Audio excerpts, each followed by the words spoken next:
రెడ్డి ఎవరు నన్ను ఇసిరిందా? సోమ ఎవరు నన్ను ఇసిరిందా? నన్ను ఎవరు ఇసిరిందా? నన్ను ఎవరు ఇసిరిందా? నన్ను ఎవరు ఇసిరిందా? నన్ను ఎవరు తప్పింది? నన్ను ఎవరు ఇసిరింది పైకి? అయ్యో నీ ఎక్కడ నన్ను కుక్క అంటావా?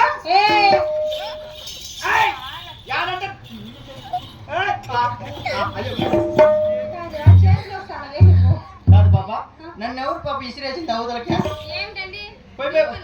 పోయి చిన్న పాప మీద పడిపోయినా? అలాగన్నారు. మీరు అలా అన్నందుకు అట్లా పోయినారంటే ఇసిరితే ఇంకెట్లా పోతానా? ఈడెవడిదే ఓటిడికా?